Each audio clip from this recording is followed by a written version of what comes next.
Episode 2. Welcome. Episode 2. Bing bong. Bingo bongo bango. No, you don't know what bing bong? I don't. Bing bong, what you got to tell Joe Byron? Hey, what's up, baby? You've never seen this? No, what is this? It's a meme that's going around from an original Instagram or TikTok called Side Talk NYC. I think that's what it's called, Side Talk NYC. And it's just people doing like these little weird on the street interviews. And this one guy who always does it in Coney Island, he's basically just interviewing this. He calls him a crackhead, but it's just some dude on the street where he's like, "Yo, are you vaccinated?" And the guy's like, "Yeah, baby." Like just this like old dude in Brooklyn in Coney Island. But one of them goes, "Bing bong, you see these dogs on your front yard?" And a guy holding two pit bulls. But then people have been doing like the TikTok voiceovers using the audio. Right. Yes. And the Jonas Brothers recently did the audio at the White House because like, what do you want to tell Joe Byron? What's up, baby? Oh, and I heard Joe about Biden the Jonas is Brothers like being at the pretending White to House. film it. Oh, okay. I also don't know if I want to say cringe anymore because a friend of mine was like, people who say cringe are cringe, and I thought about it, I was like, fuck you, no. And then I was like, Well, I just feel like so many things are cringe now that the word cringe has lost its meaning. It doesn't pack the same punch as it used to. Mm-hmm. You know what I'm saying? Mm-hmm. Before we get into stuff, I actually wanted to preface this episode of the podcast because I was thinking about what we were talking about, the transgender issue. Yeah. And I wanted to say, like, I feel bad. Like, I am compassionate to what these people are going through, though I don't agree with the lifestyle and the culture around it and the politics around it. I kind of like, I'm torn. I'm like, do I continue to criticize these people or do I continue to let them live their life? They can live their life. They can do whatever they want. I probably won't want to criticize them, but it's when they start to impose these kind of weird rules and regulations on how And an you're supposed to agenda. treat- yeah. They impose an agenda. This is where most people get it wrong. I think most people who are, I even hate to draw the line, but center right or on the right, most of us have a lot of compassion for people who are suffering from gender dysphoria. That's a very sad thing to go through. I mean, who would wish that on anybody? It sounds like something that is terrible to experience. Although another side to that is the rates of trans people in the LGBTQ, LMNOP, whatever community, the rates are rising, and it's not because I'm going to say this, not because they're actually trans, but because it's a cultural trend now. Mm-hmm. But the people who are actually trans, like if that's something that you have been dealing with mentally for a very long time before it was culturally trendy to do so, I feel bad for them. Right. That's a mental disorder that you deserve treatment for. Agreed. But it becomes a completely different thing when you impose an agenda. Like I have a friend, I was friends with her for a long time, and I did not even know that she was trans. And she came out to me and told me that she was trans, and she turned after she was a father. Well, he was a father, I think, of 3 or 4 kids and was married for a while, and then in his 40s transitioned. And this is a person who does not buy into the hype of the LGBT nonsense right now, because this is a person who actually had gender dysphoria and did something about it. It's not like one of these people who are imposing an agenda. Now you must use my Z, Zer, Zem pronouns. Like, what the hell is that? Yeah. That doesn't make any sense. It's all weird. These like kin, like foxkin. I am now a foxkin, so you can refer to me by my foxkin pronouns. Foxkin, foxken, fox. I'm just like, this doesn't make any sense. I haven't heard of those. This could go on in perpetuity, never end. So it's just going to lead to a bunch of people walking into walls for the rest of their lives. Yeah. Anyway, this is going to be a good episode of the podcast. There are a bunch of things we want to talk about. And I also just got a chiropractic adjustment, so I'm feeling pretty good. Yeah, and then you have to go back in a week because you'll need another adjustment. That's how chiropractors get you. Let's start off this time with a couple. We're only going to do maybe 1 or 2 questions. There are some that we saw that were interesting, and then there were a lot that we saw that weren't. No offense, but let's get. You guys got to ask better questions. What was the one that you liked that I was talking about? Oh, there were a few. There was a very nice lady from Jamaica who asked a question. This is from a username _Tony. _Tony.Tony. Tony. Yeah, she says, how badly will U.S. mainstream media affect academia/culture in other countries? Hello from Jamaica. Hey, man. Is that racist? Hello from Jamaica. I can't do it. I don't even want to. Man. McGon over here. I can't even do it. All I know is, man. Slapping the bass. Slapping the bass. Slapping the bass. That's from a movie called I Love You, Man. which is a great film. Shit, I turned the Excellent phone off. film. It's a really good film. It's a really excellent film. You named your dog Anwar Sadat? Yeah, because he looks like Anwar Sadat, and he totally does. Yeah, Bowser's. it's- Bowser's. I like that term where the dog looks like the owner. Yeah, that dog in particular was a buggle or a peagle. A pug and a beagle. Beagle, right? Puggle. Puggle? I think they call them puggles. We're doing a Yeah, really yeah, good yeah. job answering her question right now. Okay, so sorry. So again, okay, how badly will U.S. mainstream media affect academia and culture in other countries? I don't even know how this is like a question that I saw where I couldn't immediately form an opinion, where I had to think about it. It's tough because American culture does have a huge effect on the rest of the world, whether or not people like to admit that. It has a huge effect on the rest of the world. Now, whether it's going to have a big effect on academia, I don't know. I don't know about that. Academia in other countries, I couldn't really answer that. Okay. I wish we had a more interesting answer to that. That but might be the only question that we actually end up talking to. No, but there was a good one. I had a good one. You had a good one. Okay. In the meantime, while Gina is looking up this question, I would like to say that today's episode is sponsored by nobody. So there are no ads. Sponsored by my chiropractor. He's awesome. If you live in the Nashville, Tennessee area. What's his name? Dr. Anthony. He's at Unity Chiropractic in Franklin and in Murfreesboro. And there's also Dr. Jen and Dr. Devin. They're great. Did he give you money? He gave me an adjustment. You gave him money. I gave him money. I also gave him a Christmas card. This is a horrible ad. Yeah. Usually how ads work is people would give us money to then talk about them. Here's one. Can you talk more about the Billie Eilish porn conversation and why porn is detrimental? So for some context, Sure. I believe Billie Eilish was in Howard Stern. Yeah. Right. She went on there and she talked about how watching porn from a young age was very detrimental to her and she regrets it. And she's talked a little bit about how porn is harmful to young people. I didn't watch the entire interview. I didn't, but I heard clips about it. I heard Michael Knowles talk about it. Yeah, I just want to say, first of all, people don't understand what a big deal it is when A-list celebrities speak up about topics like porn. So I think I said a couple of things about this on my stories the other day, and somebody commented and they were like, who cares what that young girl says? You're an idiot. If you don't think that millions and millions and millions of young people are listening to Billie Eilish, they're listening more to Billie Eilish than all the politicians combined, than probably all the presidents combined. These A-list celebrities have an immense impact on society, and they play a huge role in swaying the way that kids think and the values that kids adopt, right? Because, I mean, this is a bigger conversation, but a lot of shit that we see going on in society right now stems from the fact that parents have not been raising their children as much as culture and entertainment and media have. So all that being said, it is a really big deal when somebody like Billie Eilish speaks up against the negative impact of porn. I also want to say this right off the bat. If you are okay with porn, you are implicitly, hopefully not explicitly, okay with sex trafficking and the exploitation of women and children. Yeah. Pornography does not exist without the existence of sex trafficking and the severe exploitation of women and children. Yeah. So, and that's something that I know is very difficult for people to accept and believe, because here's another misconception. I talked about this a little on my Instagram. People even on the right too, leftists like to make fun of conservatives and they say, oh, I thought you guys were all about personal freedom and personal liberty, right? Individual liberty. Well, then why can't people watch porn? What is it to you? You know, it's all about freedom, right? Freedom does not mean licentiousness. Okay, philosophically, the founding fathers, when they talked about freedom, they were not talking about some sort of sexual promiscuity, right? They did not mean that freedom just meant that you can do whatever you want with your body and we're going to have sex with everybody and do all the drugs. That's not freedom. Freedom, philosophically, when we're talking about what the founding fathers had in mind, freedom is the chance for you to do what you ought to do. Okay, that's what freedom and liberty is. So when we talk about porn and people use the stupid argument, well, I thought you conservatives were all about freedom. I listened to Flagrant 2 podcast with Andrew Schultz. Yeah. Congratulations, Andrew. You just got married. I did see that. It looked like a fun wedding. That reel that they did was really nice. Akash, I think his name is. He said in an episode, he said, well, I think what it is, man, conservatives are all about freedom unless it's about sex. No, that's not how it is. Freedom does not mean sexual promiscuity. And that's a distinction that we need to understand, is that when you are a slave to your human desires, to the desires of the flesh, that is the opposite of freedom.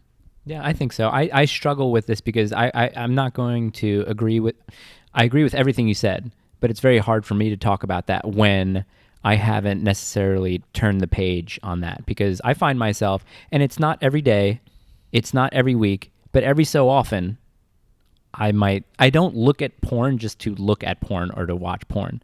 There's a mechanism behind that. You know what I'm saying? But I realize now, probably within like the last 2 weeks or so, that I'm not going to do that anymore. It's a really difficult thing. It's a difficult thing for both genders, for men and women. But I mean, I think statistically, obviously, it's more difficult for men. But it's tough because I actually recently came to this conclusion. I think pornography should be illegal, blanket illegal. It should not be it should not be okay legally to consume and to produce pornography. I used to think that, people should really have the choice, and if it's, how do you feel if it's consenting adults? And right, if it's consenting like that, adults, blah blah blah, whatever. I don't care. I still think it should be illegal, particularly because of the implications that it has for sex trafficking. People do not understand I'm going to say hundreds of thousands of kids that are sex trafficked across the border every single year for the purpose of pornography. And did you guys know this? The United States is the #1 consumer of child pornography in the world. I don't doubt that. That's fucking gross. I don't doubt that. I wonder if it's an availability issue. Like if we were talking about this in maybe like 1995, I wonder if we would be talking about this the same way, because it wasn't as readily available as it is now. It's on this phone. If I wanted to look at it, all I had to do is just, punch in any website. And pretty much every kid now who's at least 10 years old has a phone and has access to it. Whereas back in the day, you either find it other, like, you're visiting your grandparents' house and the uncle who still lives with them, has some magazines under the bed or something, or they have like a grainy VHS tape. You probably still would hold the same opinion. Like, this shouldn't be available. Right. You know what I mean? So I guess it's not readily available to children because they grow up thinking that this is the way sex and intimacy is supposed to be. Because you can't really give context to children that young, I don't think. No, and even if you did, be like, hey, this isn't real, but it looks pretty real.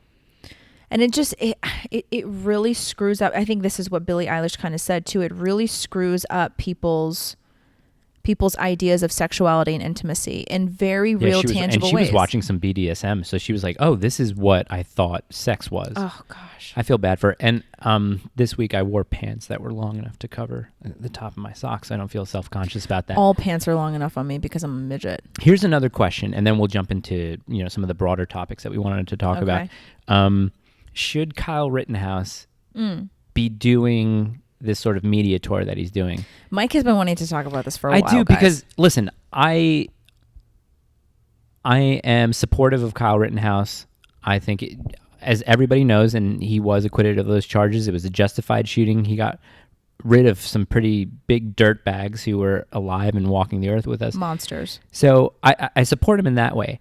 I don't know if this, because he's just been thrust in every shows on the Blaze, a couple different shows on the Blaze, Steven Crowder, Charlie Kirk, which, these people I'm somewhat fans of, and, some more than others. But I'm just wondering if this is going to be detrimental to him in some way in the future than, healthy. So I don't know how to feel. I have this general feeling this is not good. Like, this kid needs some time to be alone, to be with family, to be with friends, right? And pretty much just kind of be able to breathe. But the day he was acquitted, the next day or two, he was on some shows. That's interesting, because my initial thought was that the left made him a cultural public figure. Yes. They are the ones who... He can't escape that. He cannot escape that. So in a way, if he's already thrust into the limelight, if he's already thrust into... Is thrust the right... Thrown, thrust, thrown? Yeah. Thrown. If he's already thrown into the spotlight, he might as well control the narrative himself. And so I understand why his team is having him go in all these interviews, because he's got a team that's behind him and encouraging him to do this, because he needs to, in a way, control the narrative about who he is. Because if he just shrunk away and didn't do anything in the public eye, then the people would just see him the way that the media reports on him. I get that. That being said, you did say something interesting, is that the next day after he was acquitted, he was suddenly on tour, which if I were somebody who were advising Kyle Rittenhouse, or if I were in his family, I would say, listen up, kid, just take 2 months. Yeah, I was initially going to say 6. Take 6 months.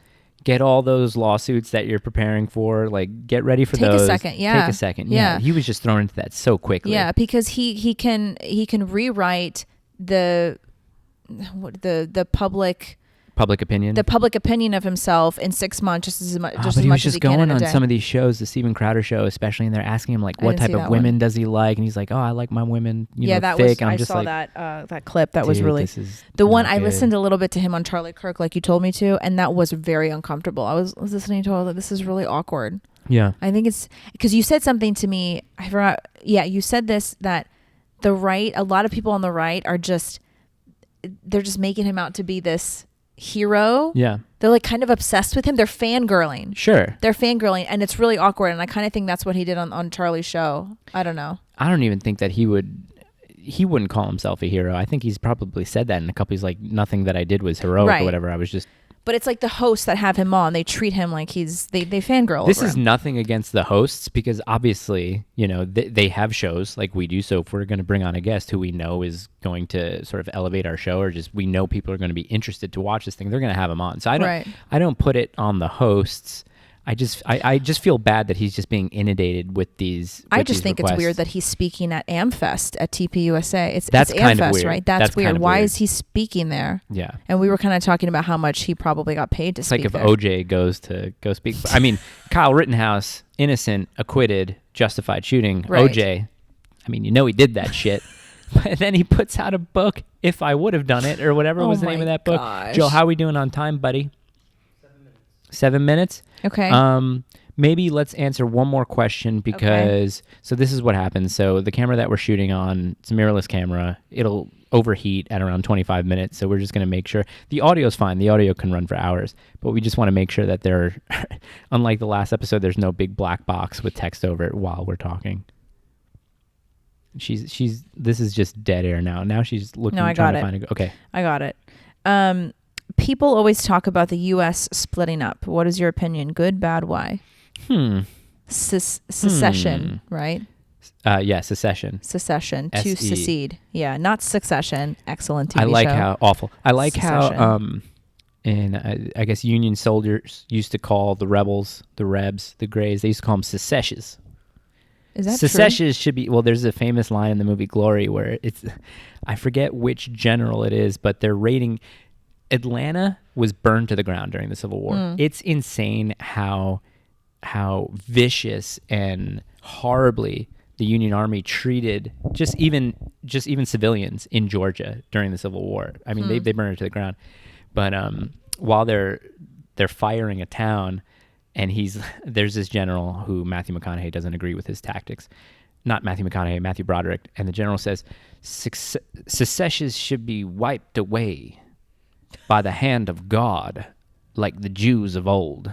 And I was like, oh, shit. Oh, shit. And it's just funny because I was talking to someone about this particular subject where I was saying to them, Union soldiers, I don't think, if you ask them individually, were they fighting to free slaves?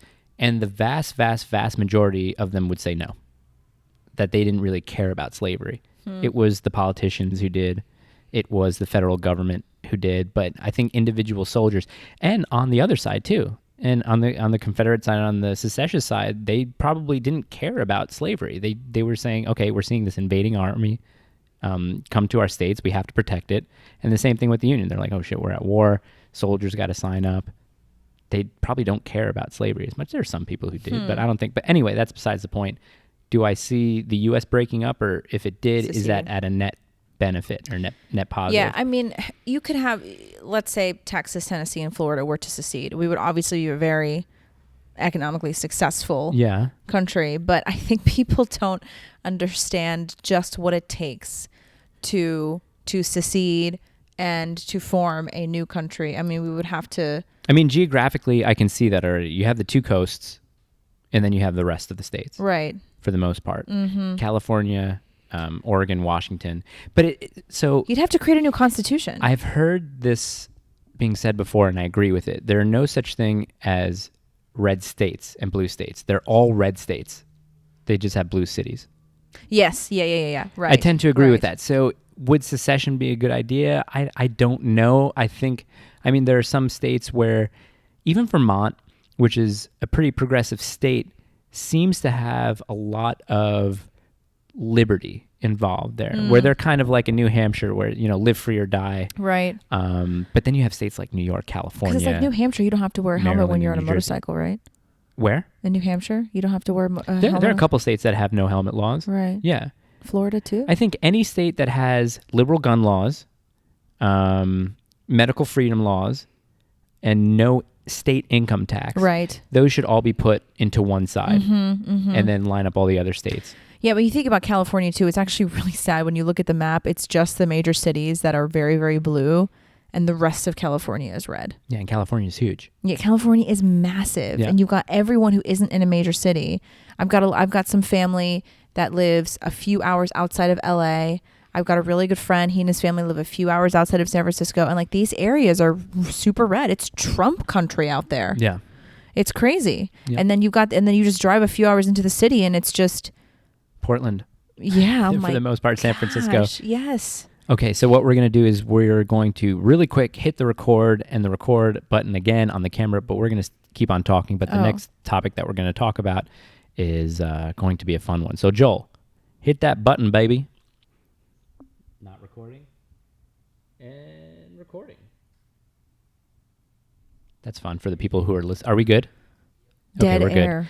good. Okay, so I guess the next topic that we wanted to talk about, let's talk about abortion. Yeah, this is a great one. I'm very excited because I have so much to say. I have a lot to say about this. You were going to preface this in a way because I guess here in the notes, how I wanted to talk about it was how to debate pro-abortion talking points. Yes. And we'll go through point by point, but you want to give the broader context of Right. what's happening right now. I want to also say, preface to the preface, I used to be a pro-abortion person.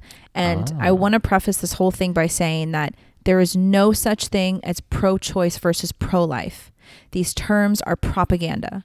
Pro-choice and pro-life are not two sides to the same coin. You're either pro-abortion or you're anti-abortion. Correct. And I said this to you, Mike, once. There's this great quote by Noam Chomsky, out of all people. Propaganda is a phrase that you cannot disagree with. Mm-hmm. Black Lives Matter. Yeah. Obviously, you can't disagree with that. Obviously, Black Lives Matter. Everybody in the fucking country believes that Black Lives Matter, so you can't disagree with that. And if you disagree with that, you're the asshole. What's another example? Is there another example? Pro-choice is another great example too, because another one is no human is illegal. Yeah. That's a really great example.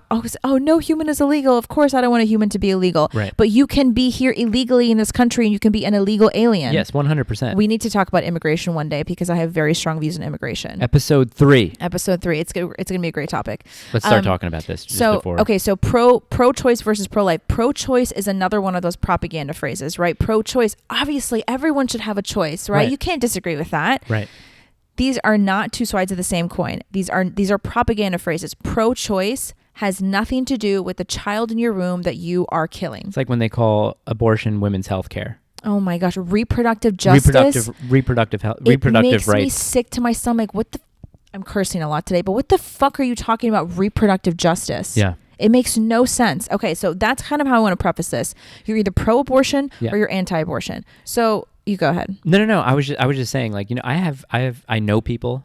I have had friends who have had abortions, and in no way am I saying that you are a bad person for doing that. I think you're a bad person. I feel bad for them because they've been indoctrinated to believe it's okay. Right. Not even that I feel bad. It's just I feel compassion. It's just like I wish maybe I knew you.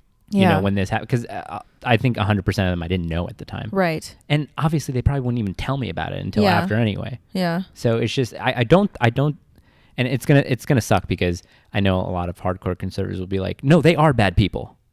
I'm glad you actually said this because I always want to preface the abortion conversation by saying I have just as much compassion for the women who get abortions as I do for the babies whose lives are lost. Right, I exactly. truly do, Yeah. because what we've seen in the last few decades, starting in the 1970s, is an extreme brainwashing of what it means to be pregnant, what it means when life begins. There's just, women have been duped. I think so. I honestly believe this is going to sound a little weird, but I think that women are just as much victims in this situation as the babies that we are terminating, as the babies that we are killing so easily. So I want to say I have just as much compassion for these women because I used to be one of these women. thank God I was never pregnant before getting pregnant with my daughter, and I Right. never had an abortion. But I know a lot of young women. I know a lot of young women who have, and it's not because they're people who are evil and wanted to kill their child. It's because they have a completely skewed perception of what it means to be pregnant and what they're carrying inside their body. Why are we talking about it now? We're talking about it now because a couple weeks ago, I think it's gone kind of viral, the Mississippi abortion case that's being taken all the way up to the Supreme Court. Correct. And I believe that this Mississippi abortion case is about making abortion illegal after 16 weeks. Right. Right. And so that's why the topic has kind of gone viral again. And of course, a few months ago now, Texas's ban, you can't have an abortion after a heartbeat is detected. Correct. Which is usually around 6 weeks. It could even be 4 or 5. Right. Yeah. So I think this is now a good time to get into what we could do is we could bounce back and forth the pro-abortion arguments. Yeah, I can do this because I find myself talking to people a lot about this. And this is coming from a strictly logic and scientific point of view, and not necessarily from a religious one, because I don't find myself to be completely religious as background. I grew up Catholic. I went to a Catholic high school, so they would have these kind of pro-life marches. Right, but we can have this entire argument without any sort of religion. Yes. Okay, so here's the first talking point. If you're a guy, all our male viewers, if someone says this to you, red flag. As a man, you can't have an opinion. Hear this all the time. You hear it all the time. And as a man, I would like to say that I think we are involved in the life-making process half of the way, 50-50, right? So, and this isn't saying that you can't have an opinion. You can't have an opinion with the person that, let's say you got a girl and you impregnated a girl, she's having to make this choice and she says you can't have any sort of opinion. This is my choice, my body. And it's like, no, like I'm about to be a father. You're telling me I have the potential to be a father. Like I should definitely have an opinion. And then just men in general being able to talk about abortion. Right. Like it's completely ridiculous. No uterus, no opinion. No, right. It's like, are there things that only males do that like, I'd be like, no, you're a woman. You can't have an opinion on this. This is why it doesn't make any sense because, and the left, ironically, the left likes to use this phrase, injustice anywhere is a threat to injustice everywhere. Right. So what I mean by it's so ironic they say that is because you are morally against murdering a homeless person. Are you not? Correct. You're not homeless. Do you have any family members that are homeless? Right. It's like you do not have to be part of a member of this group or community in order to have an opinion, a moral opinion about the treatment of this group. Right. For 100%. example, if you're against slavery, the slavery of Black people, sure, right? Yeah. In America's history, you're morally against that. Yes. You're not Black. Exactly. It's the same thing. So obviously anyone, but you don't know that because there are transracial people out there. So I could be Black. You and can I appreciate identify. that if you don't suppose like that guy my racial Ollie identity. London. Oh yeah, Ollie who became London? Korean. Yes. How do you feel about that? I welcome him. I welcome him with open arms. Oh God. Okay. Second point. Now this is a point that's relatively new because no one really talks about the numbers. But whenever you hear someone say, "But women will die if you outlaw abortions," the year that Roe v. Wade was passed, 1973, I think 43 women died from abortion procedures. Right. Out of the hundreds of thousands that were being done back then. So if you go from 1973 to now, they have been significantly decreasing. I think the number in 2018 was 12. Wait, so the argument is that women will die if they don't more have... women will die if they're not allowed to get abortions at hospitals or at treatment centers. Okay, guys, let me say something really quick. There is never a medical reason to have an abortion. Okay, so when they're talking about these cases, this is where propaganda comes in. When they're talking about women who need to have an abortion to save the woman's life. Well, not even that, because that's part of it. But they're talking about like the women will just now have back alley abortions and they're going to start dying because... Oh, that argument. Yeah, so that's the argument. But in 1973, 40 women died from the hundreds of thousands of procedures that were done. Right. Up until today, and the last data that I saw in a study, I think it was CDC numbers, which, I mean, who knows if they're... I'm not going to say who knows if they're real or not. It's the CDC. But the CDC said 12 women died in 2018. It's also just such a poor argument because it's like saying, well, if we don't legalize heroin, it's like saying if we don't make heroin legal, then people will die yeah. trying to get heroin and overdosing. Like that's not a reason to make it legal. Make it right. legal. 100%. I also want to go back to what I was saying. There's never Yeah. a medical reason to have an abortion. Never, ever, ever. Now, when nice. we're talking about these, it's a really good armrest. Yeah. When we're talking about these cases where people insist that a woman will die if she doesn't have an abortion, it's not whether she'll have an abortion. It's whether they have to deliver the child early. And that procedure, in some cases, unfortunately, sadly, may very well end in the child's life ending.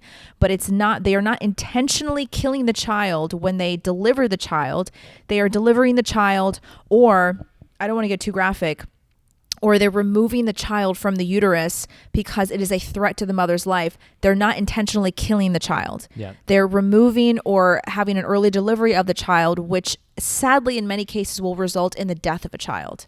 Okay, so that's this, different. This goes to this point. What about the life of a mother during a dangerous delivery? And this is my opinion on it, and this, might be from my male point of view, but I have a feeling that a 2-term delivery, like an 8-month, 9-month delivery, if a doctor said to a woman, if you deliver this baby, and the baby would be healthy, but you would die doing it, we're just letting you know, what do you want to do? I have a feeling that almost every mother would say, deliver my baby.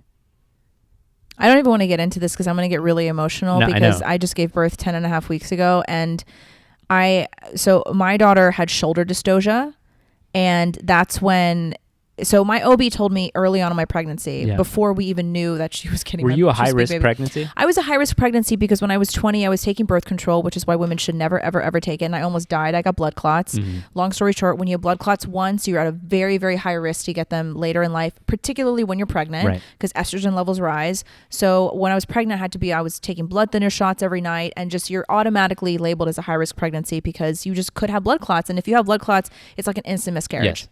So I was a high-risk pregnancy, and I had to deliver at the hospital. I mean, that's what the doctors said that we should, and we felt safer doing that. And early on in my pregnancy, my OB told me there are 3 things that really, really scare an OB, and one of them is shoulder dystocia. That means that the baby's shoulder gets stuck under the pelvic bone on the way out of a vaginal delivery. Yeah. And the reason why it's so scary when that happens is because when the baby is stuck there, the heart rate slows, and it's just a really scary thing where the baby could die. Right.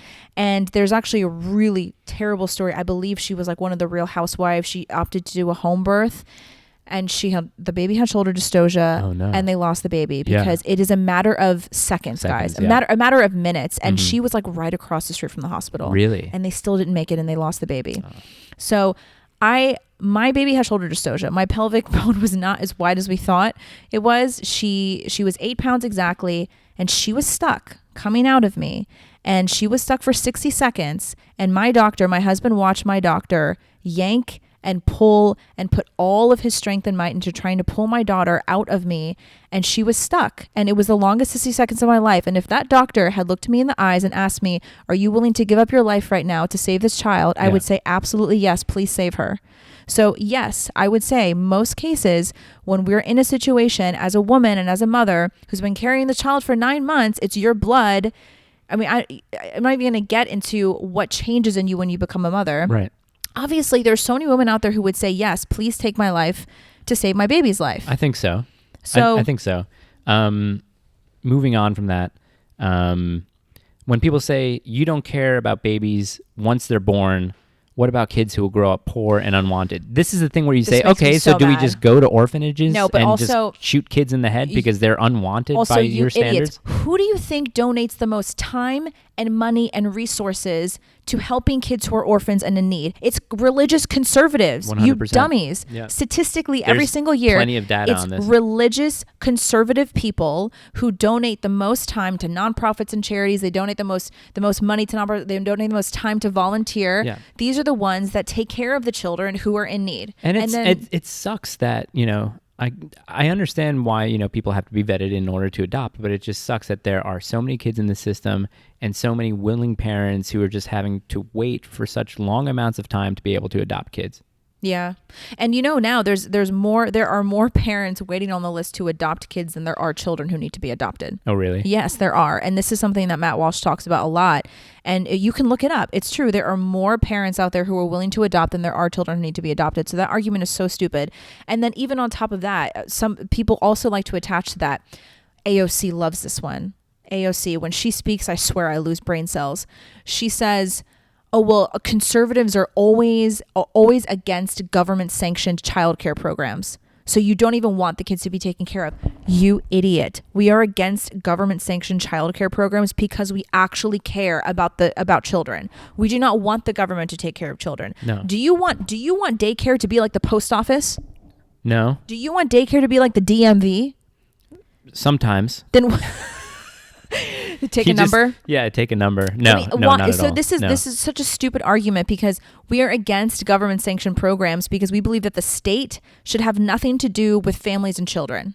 Oh, but then people say, well, look at Sweden. Sweden has had a culture going on for hundreds and hundreds of years. Also, their population is like the size of Los Angeles. Right, exactly. It's ingrained in their culture to have social safety nets in their country, so they understand it. That's why the standards between like Sweden and the United States can't be compared to each other. Also, there's this great book called Debunking Utopia that I think you should read. I never read that, but I heard it was really good. Yeah. Also, I really want to say that every time that the left points to a quote socialist country, even though they're not socialist, they point to Sweden, Norway, Denmark, yeah. which are all countries. white countries. Yes. Yeah. And then one of the reasons why they have this social safety net is because they have an intense sense of brotherhood and a sense of family because they are all the same race. They're all the same race. So do you want the US to be all white? And also population matters. Denmark, I think it has fewer people than Los Angeles does. Oh yeah, probably. So I mean that's a little bit of a tangent which we can go on to later because also I just want to reiterate none of these countries are socialist. They're free market societies. Yeah, no, they're generally driven by also a lot. And of they have no wealth tax. A lot of them are driven by oil. Yes, that's pretty much the driver of they the market. Love fracking. I think Finland, was it Finland or Finland. Norway that a lot of their money comes from? I believe it's Finland, probably both. Yeah. Rape or incest. This is a question that comes. This is a point that they like to say, like, oh, well, what if a woman is raped, or what if you have an instance of incest, that was a hard thing to say. An instance of incest. Instance of incest. They try to use these really rare occasions to explain the whole. So not every abortion is due to rape and incest. I think the number is something like between 1% and 3%, maybe, of all abortions are rape or incest. That's exactly right. Which still, when you look at the amount of abortions per year, that's still a pretty high number. But then the main point that I'm saying, okay, well, is it right to take the life of a child because this happened? And rape, incest, horrible thing. But do you punish the child for the sins of their father? And not even sins. Like someone who's a victim of rape wasn't committing a sin. I mean, if you want to talk about like sex before marriage from a religious context, then yes. But it's not. It's not. I don't want to call that a sin. And rape and incest, like I said again, is horrible. They should never happen. But do you punish the child for that? Yeah, this is something. Do you punish an innocent for that? Yeah, and this is where when I was transitioning from pro-abortion all the way to anti-abortion, this was a layover I had. I was in this place for a while where that's I think where some people would be like, oh yeah, that's probably tough. And I understand it, guys. This was a tough one for me to get over because as a woman, if I imagine as a woman, I'm going to explain as a woman, and you can mansplain. Okay. I imagine being raped and getting pregnant, and that's a horrible, terrible thing. You probably never even want to see. You probably look into the eyes of that child because it's it's half of your rapist. It's the reminder. It's the reminder, but just like you said, I don't think the child should ever pay for the sins of the father. I don't think that a child should ever lose his or her life because his or her father was a violent monster who deserves to be castrated and locked up for the rest of his life. I just say a bullet to the head. You want to rape anybody? Bullet to the head. Easier and very much cheaper. Yeah, I think so. 45 costs less than a lifetime in jail. Our tax dollars should be feeding him for 50 years. I think my views on abortion have gotten a little bit more conservative after I had a kid.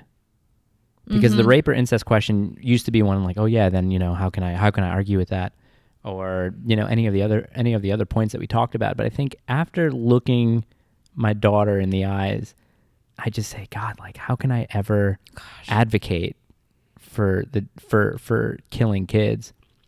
And that's even an extreme statement that most people would think, like killing kids, like they're not a kid, like they're not, they're a child. They're just a They're clump human. of cells. That heartbeat. I heard a doctor explain this. Like I think Dr. Oz explained this, and I think first of all, Dr. Oz is not a conservative. I know he's running for state senate or senate Yeah, or he's running senate in senator of Pennsylvania. Pennsylvania. He doesn't Not a even live in conservative just because Pennsylvania. he supports abortion. Like that is like one disqualifier, obviously. But he said something along the lines of, "Oh, that heartbeat isn't a real heartbeat because the way we monitor heartbeats is like you just see a little bit of like electric What? activity." That's what he said.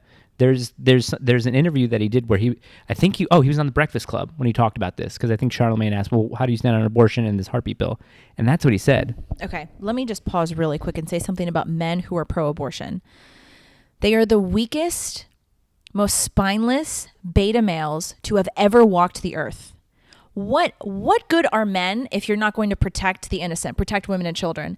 And these men who are pro-abortion and they act like it's something that should be celebrated and they act like it's something that should be available to women, you are the scum of the earth. It's a rare thing. I know guys who are quote unquote pro-choice, pro-abortion. You don't see too many of them at the women's like I don't see them being displayed. Because I guess women don't want them there in the first place. Like, we don't want you here. Thank you. Like we understand you're trying to get laid. You just go to the corner and we're going to be in front of the camera. But yeah, I haven't seen any male feminists with abortion pills around their neck, like the necklaces that I saw on one video.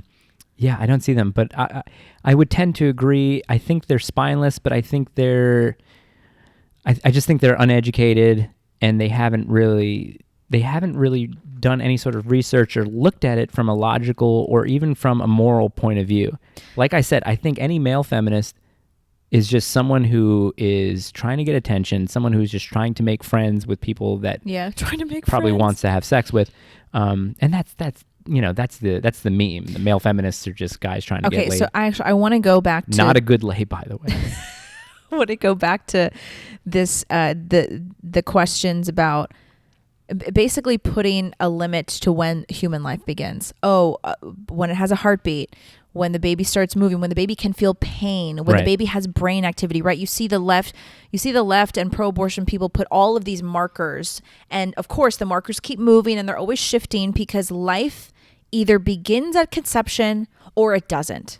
Well, I think it was like the American Association of Pediatric Doctors or something like that said that life begins at conception, but then someone was like, well, they're a right-wing group anyway. It's just like, what are you the American Pediatric Society or whatever. So this is the problem. Whenever you open the door to determine when life begins other than conception, you open the door automatically for the discrimination of human beings in general. Okay, so here's a great example. My body, my choice, right? So women... It's not your body. It's not your body. So pro-abortion people say, well, the woman is carrying the baby, so she has a right to determine what happens to the baby. Okay, so then what we're determining now is the worth of a child, the worth of a human, depending on their location. Right. Depending on their location. So then that could easily down the line be taken into, well, I own this building. Yeah. I own this building. They're advocating slavery. So if you're in my building, I have the right to murder you because of the location that you're in. Well, that's the thing, that the kids can't survive on their own at 6 months outside the womb at 9. Well, they can't survive on their own when they're born. Yeah. They can't survive on their own. You can't leave a 5-year-old to try and survive on his own. You can't. So should we just go around shooting 5-year-olds in the head? And another one is the heartbeat. People like to even some people who are squishies, the squishy ones, they're like, oh, well, then maybe before. I think Tulsi Gabbard is like this. Okay. I think also Dave Rubin, if I'm not mistaken, sorry if I'm mistaken, Dave, they say that if there's not a heartbeat detected, then abortion is okay. All right, so what about people who are on pacemakers? Yeah.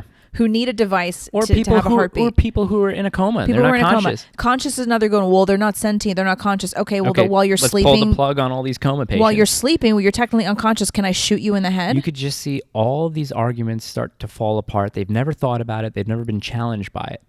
And I don't know what the retort would be to anything that we've said. Yeah, well, because there isn't. Because either life begins at conception or it doesn't. Because like I said, again, once you try to choose which stage of life that life is worth it, you open the door for the discrimination against any human being that you want. There is, like I said, I don't look at this from a religious standpoint, but there is a YouTube channel called Apologia I forget. I think they're not Mormons because these people are always debating against the Mormons. But I don't know what denomination of Christian they are. But they usually will be out in front of like Planned Parenthoods or whatever, and willing. These guys are the most polite, most patient people, but they're willing to talk to people who want to engage with them. And this one pastor, I forget his name, but look up like Apologia Studios or something like that.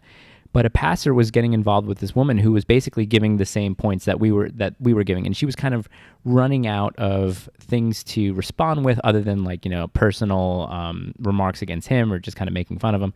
And then this guy comes out of nowhere. I think he's gay or he's one of these pride flag people, but he couldn't make a logical point other than screaming at him. Oh yeah. And it's just like one of these things. Like I've never seen two people debate abortion without getting personal. And I think Charlie tried to do this. I guess he has a new show, and he tried to do this with someone who was like, okay, can you identify this? Is this a human? Oh, I saw that clip and went it turned viral. out to be like a picture of like a dolphin or whatever. Right. But the guy said, can you see this human? I mean, if you're showing me things in the womb, they look very similar, from pigs to dolphins. They look a little alien. Yeah, exactly. Yeah. So, and so does a human child. So that was kind of stupid, because he said, can you So see this dumb. human? And Charlie's like, yeah, it looks like a human. It's a dolphin, actually. So you don't even know what So you they're tend to be saying that supporting. deformed human adults should be killed. There you go. Like, it's like it's, all the people with what do you call the spine injury that happens when babies are born? The people that walk. hunchback, No. There's a thing. scoliosis. No, not scoliosis. Because I have scoliosis. No, not spina bifida. They have a speech impediment, and they're unable to walk. I would probably know the name if I heard it, but What the fuck? But it's just like, yes, anyone who's born with a deformity. Joel's face is like, Oh God, Joel, how are we doing on time for the second round, by the way? You're at 24. Okay, let's take a quick break, because we're He taking a is quick very break on video, but not. he's for very audio. Dream Rare-esque right now, isn't he? Yeah, you can do it. Go ahead. Are we doing it now? Hit record. Yeah, awesome. Okay, Wait, so are we back we're on the back on camera? video? Yeah, for sure. Great. You wanted to talk about a little bit of the Ku Klux Klan and new segregation. Yeah, I do. Wait, did we do the whole abortion conversation? I think we did. We did. Covered I think a lot we covered of it. most points. Yeah, Cerebral palsy. Oh, not scoliosis. No.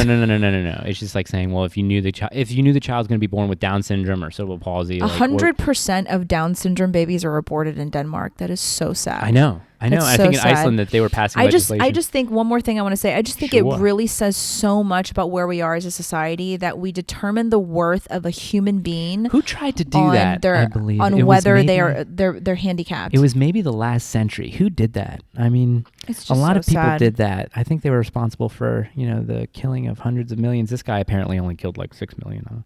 Oh yeah, Hitler. Hitler tried to do that. I think, Mao and Stalin, they probably had similar sort of agendas, I think. Those guys, Put them in gulags. they just wanted to create a utopia. That's all. Let's talk about this, because you said Yes, you wanted to bring it up. segregation, new age segregation. And then we'll get into the thing that I'm so fired up to talk about. Okay, because You don't know. I will. I actually don't know what you're talking about, but I'll probably recognize what you're talking about. I got papers. Oh yeah, that one. Yeah. He's very excited to talk about this. But first, let's talk about new age segregation. First, I want to tell you what horseshoe theory is. Do you know what horseshoe theory is? I don't. I've heard people say horseshoe theory. Okay. I've heard you say horseshoe Okay. theory. Horseshoe theory, I'm going to give you an example. The Baptist and the bootlegger. Okay. The Baptist wants alcohol to be illegal because he finds it to be immoral. Sure. The bootlegger wants alcohol to be illegal So he can make because money. he can make tons of money. Right. Right? They are two ends of the extreme and they meet at the same point. They In the middle. both want the same thing. Okay, gotcha. They both want alcohol to be illegal. Right. The KKK and woke leftists. They both end up at the same place, segregation. And I think this is so hilarious and so sad at the same time. So I think it was Denver. It was definitely in Colorado. There was a school on the marquee. It said, Families of Color Playground Night. Right. Families of Color Playground Night. So we're just fully getting on board with segregation now. Even on a lot of college campuses now, they're even advocating for, I think they probably already The dorm exist. rooms. The dorm rooms Yeah. is just like all people of color. Well, funny point about that. There was an episode when Candace was doing her podcast With on Mark PragerU. Lamont Hill? Yeah. I was there for that episode, yeah. Okay, yeah. So when she posed to him, okay, what if there was a group of white students who were at a historically black college, the HBCUs, What if they wanted to form their own student union and have segregated dorms? Would you be okay with that? He was like, yeah. He Yeah, why said, not? yeah. He said, yeah. That's what he said. They want to have their own space. I'm like, okay, so you're totally on board with segregation. It's so ironic because these are the same people that. What are the benefits of that? That's I just want to know what the benefits of this is. I mean, in their mind, okay, I can tell you what the benefits. They think the benefits are.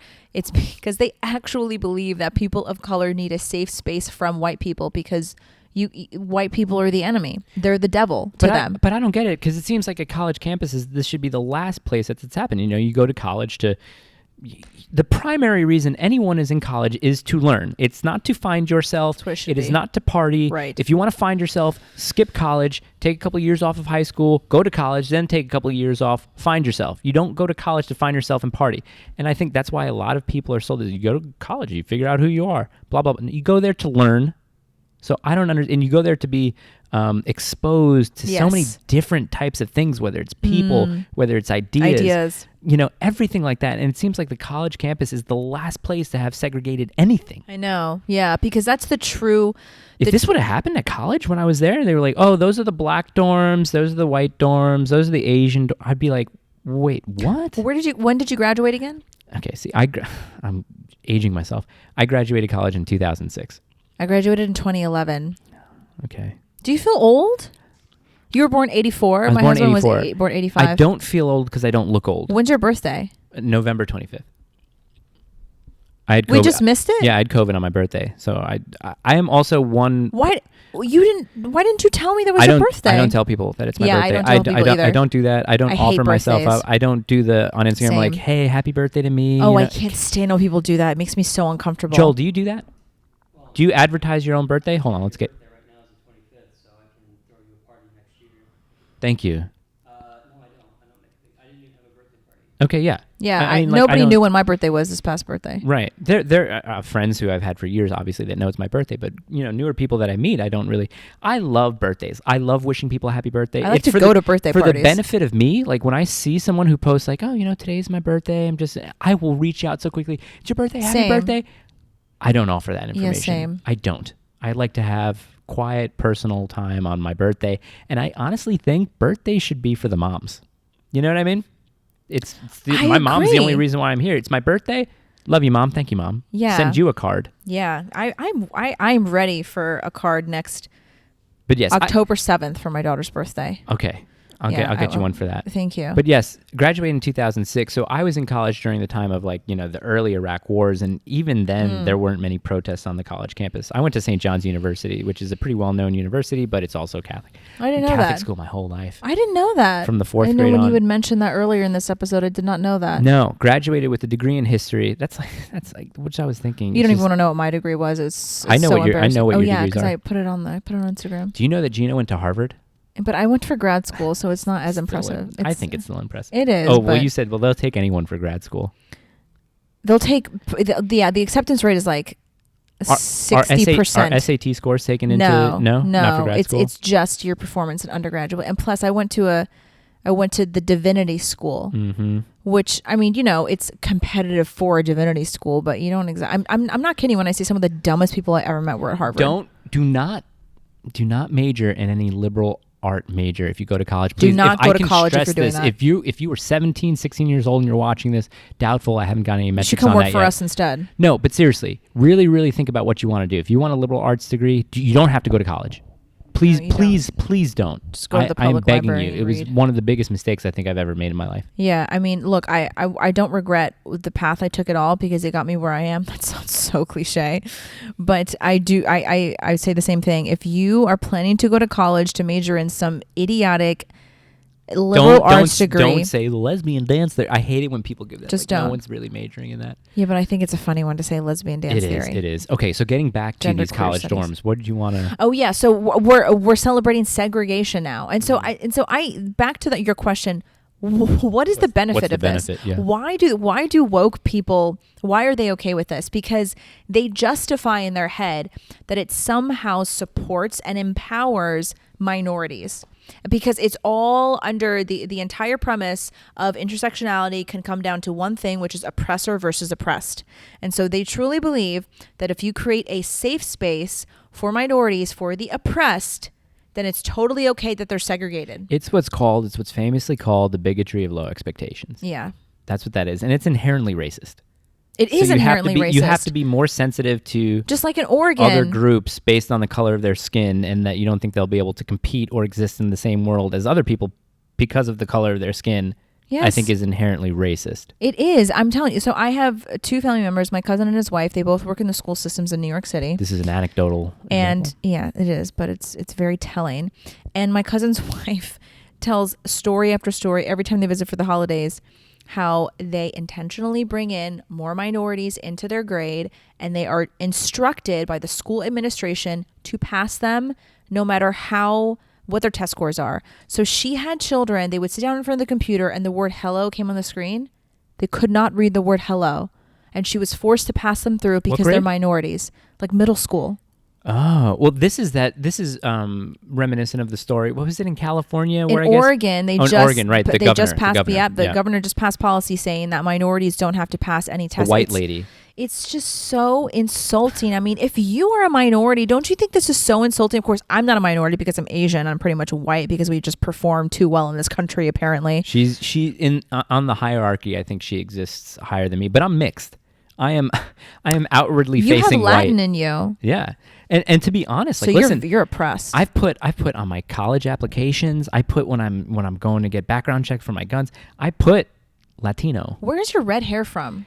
That's a good question. That's on my dad's side. His sister had red hair, but they're Eastern European, that family. So a lot of Polish and Russian.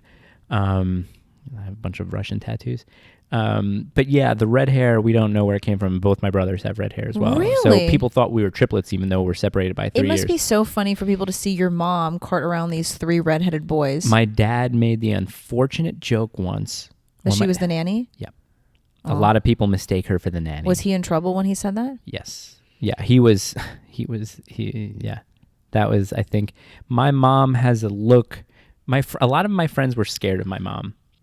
And there was good reason for that, but it's not that she's terribly what's the word, intimidating. It's just that they would like something would be happening. I would be talking back to my mom in front of my friends, and she would say, oh, "Can you come over here, meet me over here?"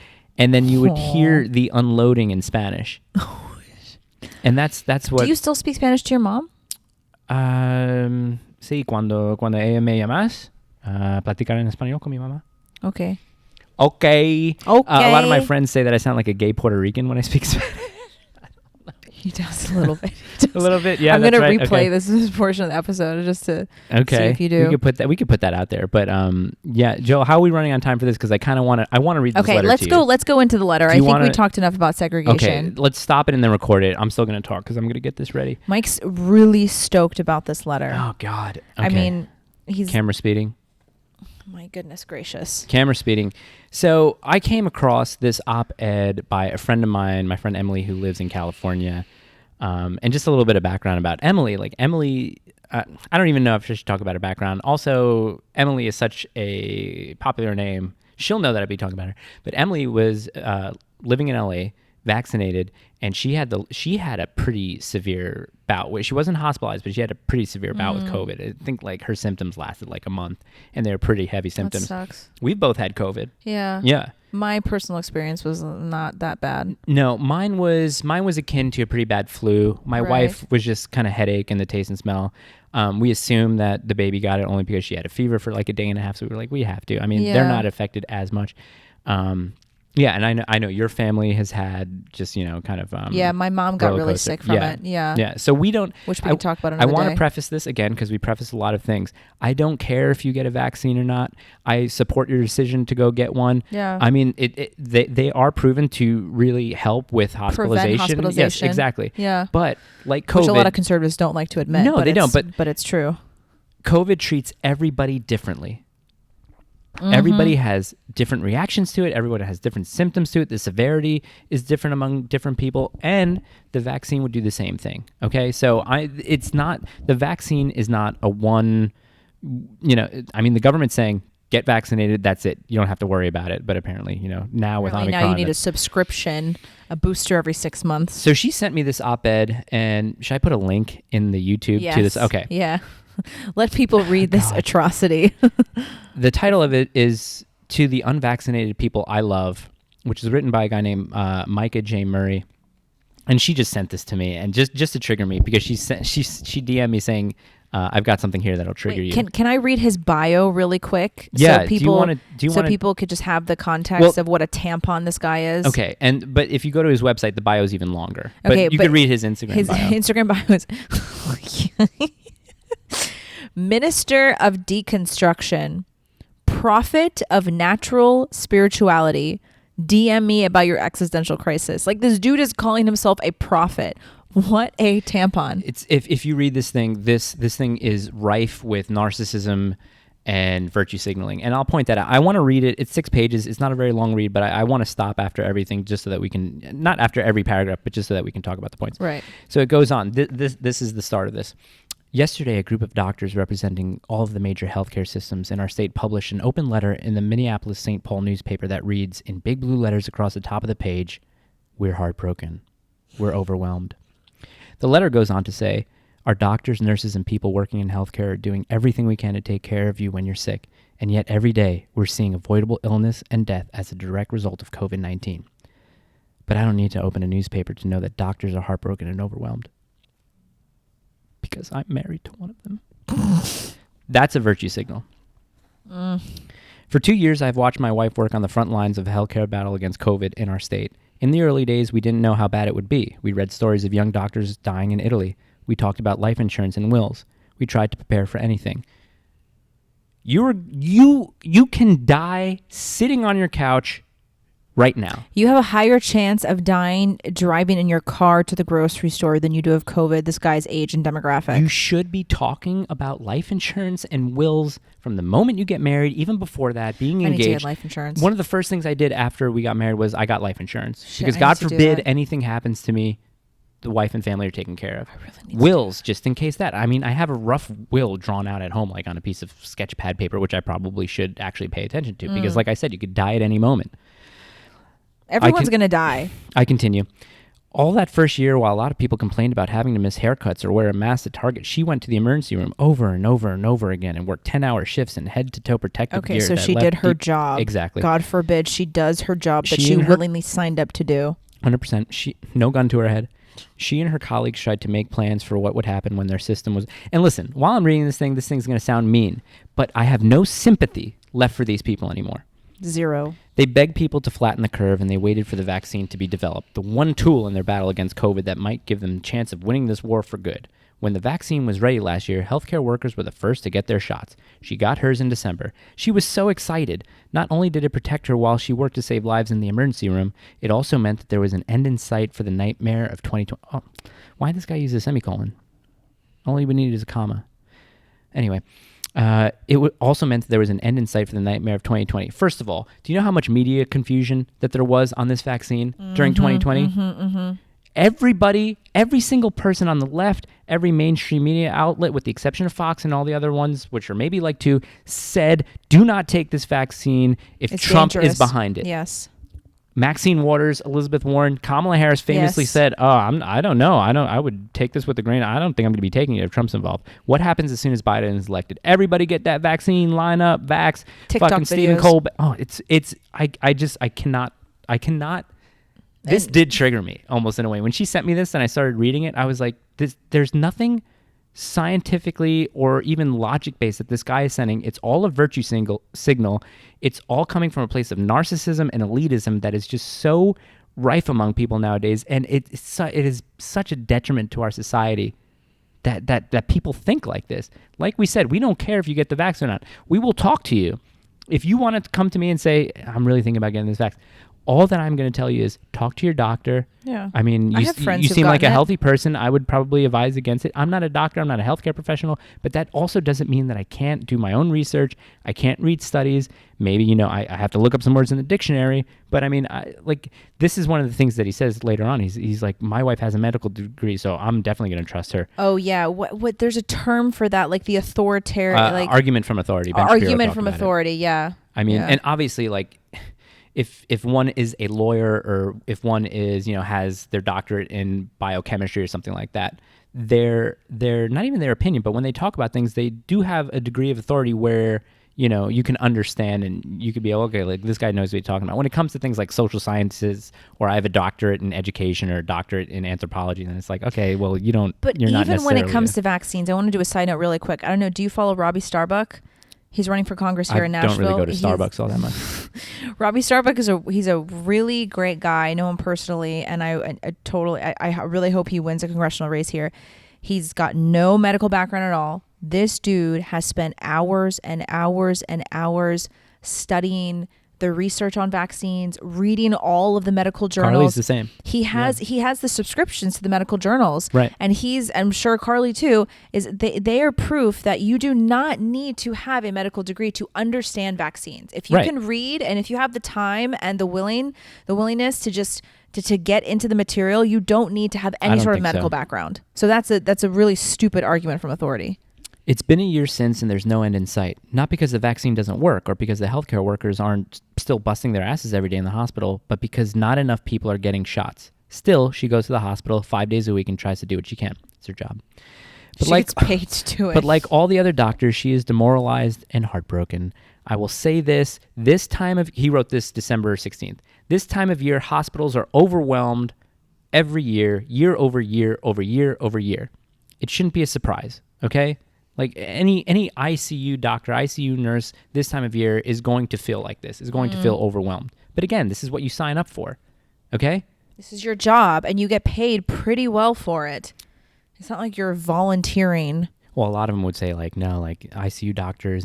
And also, if they don't want to be overwhelmed, stop firing doctors and nurses who won't get the vaccine en masse. That's a really big one too. And also, I want to, but we can get into this later, but another one of the reasons why people don't want to admit, but the hospital protocol when it comes to treating COVID that is passed down by the administration, not the doctors and nurses, the protocol is in a big role is what's killing people with COVID. Yes, and we're actually going to get to that. Which is one of the reasons why my mom didn't go to the hospital for so long, because she knew that the protocol, and we were very fortunate that she went to a hospital where they listened to her wishes. Yeah. And they didn't give her remdesivir or a ventilator. No, remdesivir and a ventilator is a death sentence. Day after day, she comes home from work and tells me about how the emergency room is full, the waiting rooms are full, the ICU is full. Mostly it's full of people with COVID. Almost all of them are unvaccinated. At the time that he wrote this, I highly doubt that. She tells me about what it's like when people die alone, hooked up to ventilators because the virus had destroyed her They're dying lungs. because they're on the ventilators. She tells me what it's like to sit there with families and say there's nothing she can do. There was one thing they could have done, get a vaccine, and it's too late. A vaccine is not guaranteed to save your life. It is not. A member of my family died from COVID, but was also very old and wasn't very healthy, had a lot of different medical conditions. I think it's at the point, and I don't know if I'm remembering this correctly, but once she got into the hospital, I think her will was just broken. And I don't think that doctors are really paying attention to what people really need. I think the answer is remdesivir and the ventilator right away. Yeah, it is. And I can't stress this enough, guys. And my mom, she researched COVID for many, many, many months long before we got COVID, because she always knew, she was smart. We're all going to get COVID. Like, it's just a matter of time. There was one thing they could have done, get a vaccine. It's just, it's just really wrong. It's really wrong. Yeah. For the past 6 months, I've watched this work take a toll on her, wear her down, break her heart. I've listened to her anger and held her when she cried and just sat next to her in silence when there was nothing left to do. Eyes. 1, 2, 3. There's like, this is all about this guy. This is narcissistic word vomit. And then she gets up and goes back to work the next day. Today, The Atlantic published an op-ed titled, "Where I Live, No One Cares About COVID." In it, the author explains, the virus simply does not factor into my calculations or those of my neighbors, who have been foregoing masks, tests, unless work imposes them, in which case they are shrugged off as the usual BS from human resources, which it is, and other tangible markers of COVID-19's existence for months, perhaps even longer. This is him talking now. I've heard that from a lot of folks, maybe even you. Maybe you've decided to just live your life and take your chances. Maybe you're young and healthy, and maybe you'll be fine when you get COVID. Maybe you don't know anyone who's gotten long COVID. Maybe you don't know anybody who has died. Maybe you feel like it's a personal choice and doesn't have effect on the people around you. So wait, just because I don't know anyone who's died from COVID, that means that I can't do my own preventative measures and not get a vaccine? Like, I don't understand. These are very weird rules, but the healthcare system is not doing well. When has it ever been? Waiting rooms are full of people sitting all day waiting to be treated for regular emergencies, strokes, heart attacks, broken arms. Well, remember Joe Rogan talking about that Rolling Stone article, talking about that people with gunshots have to wait online because the beds are full of COVID, and that story turned out to be absolutely false. Totally this not guy true. digests stories like that and takes them as the Bible. While the beds are full of COVID patients who can't breathe because they didn't get the damn vaccine. Maybe they can't breathe because the vast majority of people who don't do well from COVID are overweight and have health issues to begin with. Maybe that. They just completely ignore underlying issues. And again, there's the point that always the hospitals are at capacity for the most part this time every year. The doctors are heartbroken and overwhelmed. Okay, just do your job. My wife is heartbroken and overwhelmed. This hero complex, like you're a doctor, you're just your choice to forego the vaccine or to shrug off masks and tests are contributing to the heartbreak. Where? We've found out masks do not work if you are not sick. Like masks don't even, unless you're wearing like N95 masks, these surgical masks are proven to not work. There are plenty of studies that show that they don't work. So this like doesn't make any sense. Even if you're completely fine when you get COVID, by allowing your body to be an unvaccinated host for COVID, you are prolonging the pandemic and giving the virus more opportunities to infect other people. Wait, stop this right is there. patently false. Because Israel is a really good example. No, but not even that. But listen, as COVID mutates and as any virus mutates, it gets less lethal. It gets more transmissible. So like you're seeing from Omicron, I think the transmission rate is 70%, where Delta was I think around 40 or 50% or something like that. But it's like a cold. It's like a cold. That's what they're saying. Yeah, it's hardly anything. And guess who's transmitting it now? The vaccinated. Yes, exactly. So you're telling me vaccinated and boosters, and now I'm going to get the Omicron, or I have a higher chance of passing it on. So what's the point? Israel's a really good example because like the majority of the population is vaccinated, and as soon as everyone got vaccinated, the rates of COVID cases and hospitalizations spiked way up. New York is through the roof, but guess what didn't spike? Deaths have not spiked. Right. That's so if we're looking at this thing from a risk assessment, the number one question we should be asking is, okay, what is my risk of severe illness, hospitalization, and death? When you're looking at Omicron, it's super low. I don't think anyone has died from it yet. But I mean, we'll see because, the cases in New York. Like the 350-pound guy is going to die from it. Right, exactly. I mean, you want to tell me that like, hey, man, this thing, like, I forget what disease was it, what was it? Anyway, but if you were to tell me like, hey, man, this disease has a 70% chance of killing you, it's like, oh, shit, I better get this vaccine. Yeah. Stupid. Okay, let's go back to this guy. Even if you were completely fine when you get COVID, I just read that. When you get the virus, you might not even know it, but it's quite likely that you'll pass it on and on and on, and you won't see the grandparents dying with a tube in their throat because you are a welcoming host of the virus. Asymptomatic spread is completely false. That's what they were telling you. They were telling you that asymptomatic people can spread it. They can't. If you are not sick, if you are asymptomatic, you cannot spread COVID. It's a scientific fact. I don't know if that would bother him. See, this is the thing. If I were to have a talk with this guy, any sort of relevant information or data or facts, because it doesn't go along with his own narrative, he would ignore them. He would. Right? He would, right? He wouldn't talk to me like a person, but he would ignore them. I don't like to throw this word around, but it really is like a cult. It is. It really is like a cult, and you cannot convince them otherwise. It's like trying to tell someone who's a Scientologist that what they believe is bogus. It's very difficult to pull them out of it. But that's even prefacing like, listen, I understand why you would join this cult. It sounds pretty good. Like, we're just saying, like, listen, we can understand why you would get a vaccine. We can understand that. We're not going to stop you from doing it. But then, like, when they tell us that everything we're saying is wrong, it's a conspiracy theory, like, what does that do? How are these people supposed to navigate themselves in society after all this is done? They can't, just because their reasoning has been totally warped. They're just warped. Let's go back into this because we're going to end this podcast pretty soon. I know what the internet says about the vaccines. Dude, come on. I know there are some unknowns. I know nothing is risk-free, and this is talking about relative risk versus absolute risk. More people. This was a study that was done among 40,000 people, and I think even though the numbers of people that died, more people died who were double vaxxed than who received the placebo.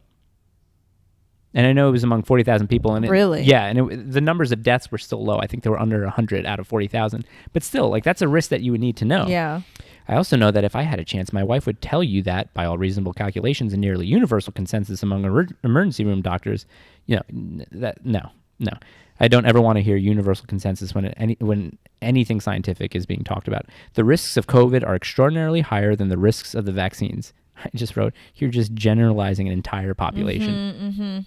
I know it's hard to know who to trust these days, but it seems like it would make sense to trust the doctors. Then why are they silencing doctors who are talking about treatment protocols and preventative measures? So many doctors they've silenced, a lot. And a lot of practicing physicians they've silenced. You know, someone like Fauci, he has not treated a patient with COVID ever. No. Ever. But they're silencing practicing physicians who have cured over, hundreds and hundreds of patients with COVID. And they refuse to listen to them. not even curing them, but just making sure they don't die or get severely ill. Right, yeah. I don't get that. Yeah. While a lot of us were getting degrees from Bible college, not a lot of us, you. Ellen got a degree in biochemistry and then went to medical school and then residency. I don't know much about how vaccines work, so then shut the fuck up. But I know that somebody with a degree in biochemistry probably has a better understanding of it than I do. So, then this whole fucking thing is moot. So then shut up.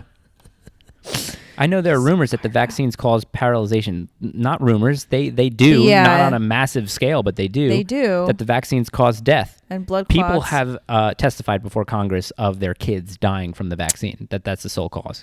And it's just so sad that they're silenced. Because there are maybe only 20 people that happened to. Like it's just insane. Like if the number of people who die from vaccines don't cross a certain threshold as far as numbers, that means that it's unimportant all of a sudden.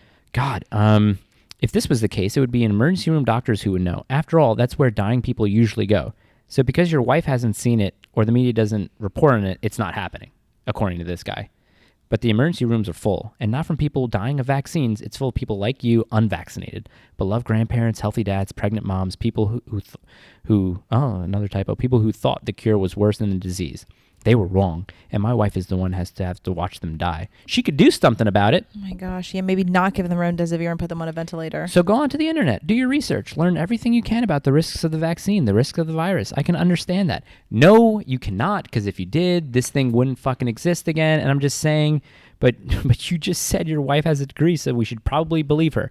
Your wife has a degree, dude. So I guess I shouldn't do any research. She's the beginning and she's the end. The end all be all of information. And I wrote this note down here. If we do research and if we showed it to you, it's a counter to your narrative and you wouldn't believe it anyway. Yeah, they wouldn't. They don't want to let go of the narrative. I think they really, really get off on living in this kind of fear. This is like virtue signaling porn. What I can't understand is how you think that you'll make a better risk assessment than an emergency room doctor. People have.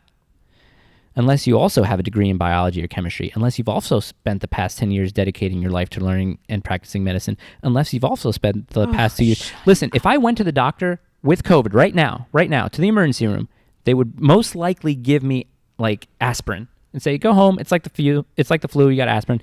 If I ask for monoclonal antibodies, they won't give it to me because they wouldn't consider me high risk.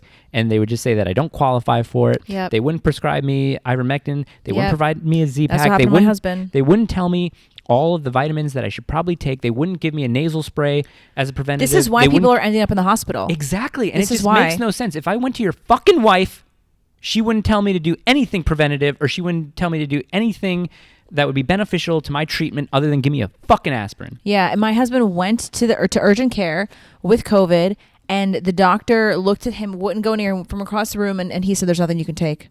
It's a virus, has to run its course." My husband was like, "Bro, are you fucking kidding me?" He was like, "I feel like I have strep throat. Can you give me anything?" I am like, and the doctor would not give him anything. We had to ask a friend to prescribe him a Z-Pack, and then we had to call 2 or 3 people to get ivermectin, and then he was fine. You know what I did? We had someone come to our house and give us IV treatments.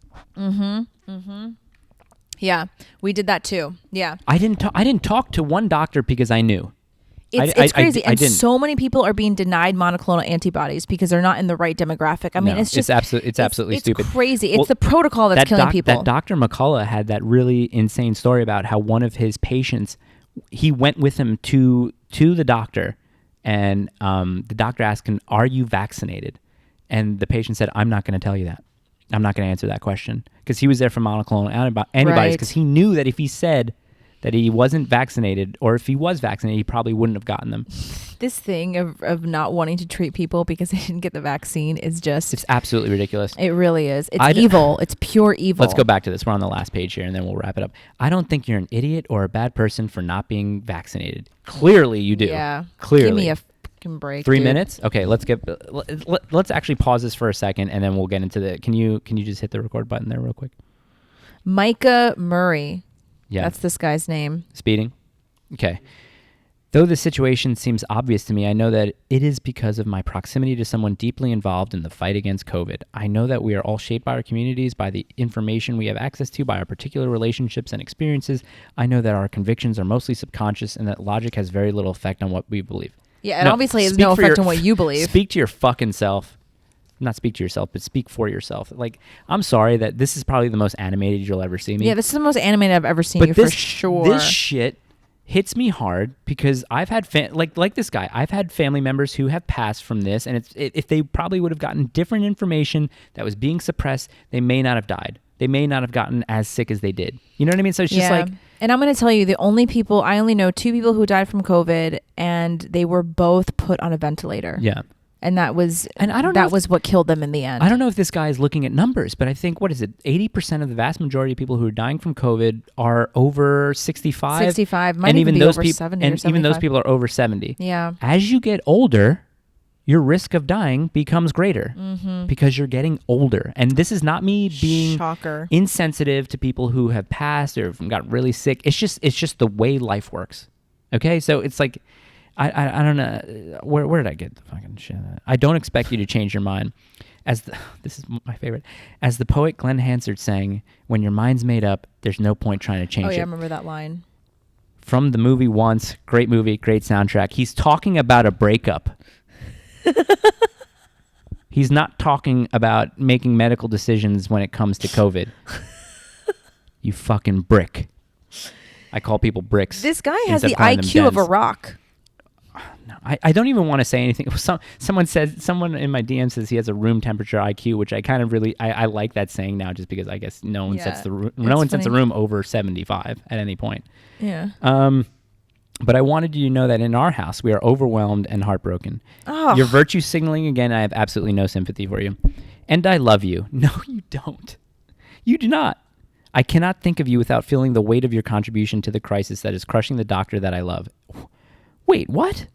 I cannot think of you without feeling the weight of your contribution to the crisis that is crushing the doctor that I love. What did I do to your wife? What did she do to your wife? What did Joel do to your wife? Like, what? This is so insane. I wrote he's nuts. Either because you think you can make a better medical decision than those on the front line of the battle against COVID, or because you just don't give a shit. I was like, you're fucking nuts, dude. This dude has such misdirected outrage. It's insane. He should be pissed at the doctors who had treatment protocols and actually saved lives who were silenced. He should be pissed at the people who silenced them. That's where the outrage would seem better directed. Not at people who are just going about living their lives, making their own medical decisions. Because I think what we've seen is people say, you'll kill your grandma. You'll go out, you'll kill your grandma. I don't think that's been an issue. No.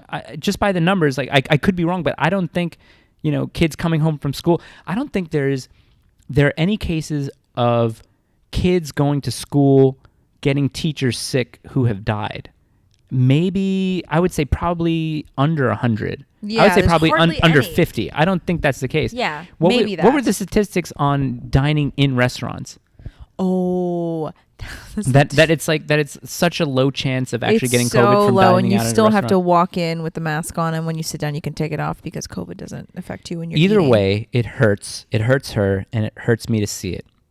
Fucking meditate then, dude. Like, I just wanted you to know. Thanks for taking the time to read this. I just wanted you to know. I mean, I don't know what to say to things like this. This is honestly and this isn't even probably like the most unhinged thing I've read about, any op-ed that people have written about COVID. But that was just, I would say it was triggering. I honestly think that people like this are void of true lasting meaning in their life.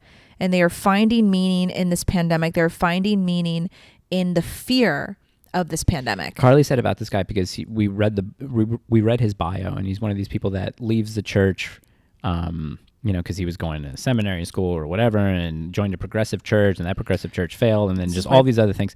So she said, and listen, Carly and I were not strictly religious people, I don't want to be cringe about it, saying, "Well, I'm a very spiritual person," but Good, because I hate it when people say that. No, but I think I am getting back to my sort of not necessarily Catholic but Christian roots. I really want to do. See, the thing about Catholicism is, especially when you go to school, you are learning more about the history of Christianity than you are, let's say, this new pastor culture where it's just talking about the self, I think, really. Because, I mean, they relate it to scripture, but it's a lot about how you can be a better... But I think I want to get back into learning about the history of Christianity and talking about, the people who are important, Thomas Aquinas, people like that, the early popes, getting into, what happened directly after the death of Christ and then starting the church and all that. It seems very interesting to me.